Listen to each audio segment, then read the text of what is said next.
गावकऱ्यांनी स्थानिक पातळीवर हा विषय संपवलाय. काय पुढची भूमिका असणार?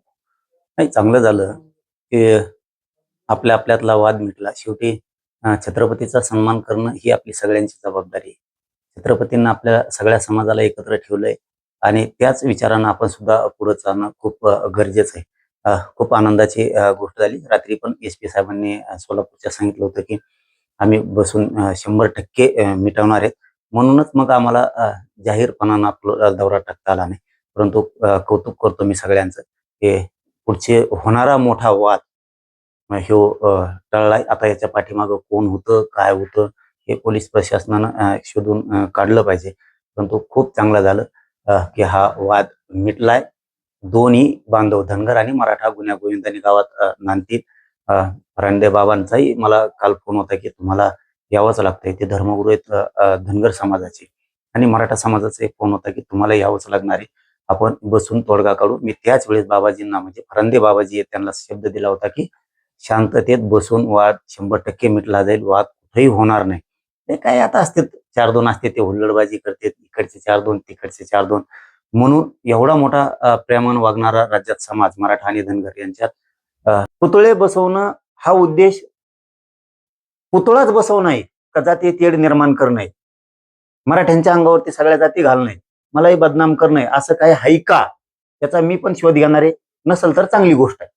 जर माझ्या समाजाला बदनाम करायचं किंवा त्यांच्या अंगावरती दुसऱ्या जाती येऊ नयेत असा जर उद्देश नसेल तर मग ते चांगलं आहे. पुतळा बसवणं चांगली गोष्ट. पण तो उद्देश असेल तर अवघड आहे, कारण तोच उद्देश मला दिसतोय. कारण प्रत्येक जागेवरती मराठ्यांच्याच अंगावरती जाती येतील असाच प्रयोग राबवला जातोय. मागणी करणार आहे नाही नाही, मला हे बघा, मी अशी पोलिसांकडे कुठली मागणी करणार नाही. शेवटी तो ज्यांचा त्यांचा रोल आहे. मी याच्यात जाणारच नाही. फक्त मला जे वाटलं ते मी केलंय. मला जे वाटलंय ते मी बोललोय की हे सत्य आहे की मराठ्यांना विनाकारण दुश्मन मानणारे लोक आहेत. आम्ही लय डोळ्यात चलतो लोकांच्या. आम्ही मराठ्यांनी काय नाही करून आम्ही मराठे मोठे होऊ नयेत म्हणून आम्ही खूप डोळ्यात चलतो लय जणांचे, प्रचंड चलतो. त्याच्यात ज्या ज्या जाती मराठ्यांकडून येत त्यांच्या मनात सुद्धा रोष भरायचं काम जर तुम्ही करणार असलात तर तुम्ही खूप वाईट गोष्ट करताय. छत्रपती बसवलेच पाहिजेत या मताचा मी ठाम आहे. पण त्याच्या आडून मराठ्यांच्या अंगावर दुसऱ्या जाती गेल्या पाहिजेत हे मला अजिबात पटत नाही. कारण माझ्या मराठी खूप डोळ्यात लोक चलतेत. माझ्या मराठ्याचे पोरं कधी अधिकारी व्हावं असं कोणालाही वाटत नाही. आमचं उच्च शिक्षण व्हावं असं कोणालाही वाटत नाही. आमचे पोरं पोलीस अधिकारी व्हावत, महसूल अधिकारी व्हावत, रेल्वेत जावत, आरोग्य विभागात जावत, इंजिनियर व्हावत, आमचे पोरं MBBS व्हावेत, आमचे पोरं MD व्हावत कोणालाही वाटत नाही. आमचेही मंत्रालयात कक्षा अधिकारी, सचिव, उपसचिव असले पाहिजेत. आमचे IPS IAS दर्जाचे अधिकारी असले पाहिजेत. आमचे SP कलेक्टर झाले पाहिजेत. ही होऊ नये म्हणून खूप लोकांनी देव पाण्यात बुडलेले. आमच्या दिल्लीच्या संसदेत लोक असावत, नसलेच पाहिजेत असं प्रत्येकाला वाटतं. आमचे सुखी संसार व्हावत असं कोणालाही वाटत नाही, कोणालाच. मग आता ही सगळी बाजू उडत असताना समाजाच्या लेकराच्या कल्याणाची, तरी पण ते तुम्ही जर असं काही करणार असलात कोणाचं ऐकून, म्हणतो आम्ही कोणाचं ऐकून, तर हे चांगलं नाही. तुम्ही निव्वळ आणि निव्वळ छत्रपतीवरचं प्रेम आणि त्यासाठीच पुतळे बसवून असलात तर ते खूप चांगलं. पण कोणाचं ऐकून जर तुम्ही पुतळे किंवा असे वाद निर्माण करत असलात तर हे खूप वाईट.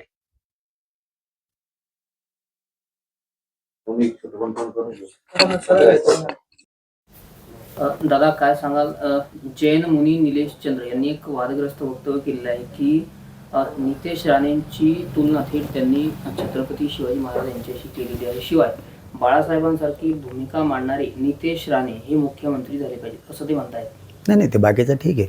परंतु हे मुनीन फिनीन हे काय करायला लागलेत, विनाकारण जैन बांधवात मराठा बांधवात तेढ निर्माण करायला लागलेत विनाकारण. कारण यांनीच महाराणी ताराराणी साहेबांबद्दल सुद्धा वाईट वक्तव्य केलं, हे असले हरामखोर लोक आहेत ना, हे यांचे रक्त भेसळ आहेत, हे सडलेल्या रक्ताचे लोक आहेत. हे मुनी असूच शकत नाहीत. हे मुनीरभाई झाले आता. हे आता मुनीरभाई झालेत, निजामभाई मुनीरभाई आहेत ना, हे मुनीरभाई झालेत आता. हे धर्मगुरू असूच शकत नाहीत. कारण जे ज्यांना बोलताना तारतम्यच नाही आहे, माजल्यासारखं बोलायचं. आणि जैन बांधव हे सामान्य चांगला माणूस आहे, तो समाज चांगला आहे, मराठ्यांचं त्याचं चांगलं आहे, मारवाडी समाज त्यांचं चांगलं आहे. हे विनाकारण वाद उफळून देणार आहेत. आता हे मुनीरभाई येत नाही, हे आता मुनी नाहीत, आता हे ऋषी फिशी नाहीत, आता हे 100% मुनीरभाई आहेत. आता हे पैदाशी रक्त तिकडचं आहे. हे गडूळ रक्त विनाकारण इकडं वाद निर्माण करणारे. माझं मुख्यमंत्र्यांना सांगणं, या लावर घाला बरं का तुम्ही लवकर.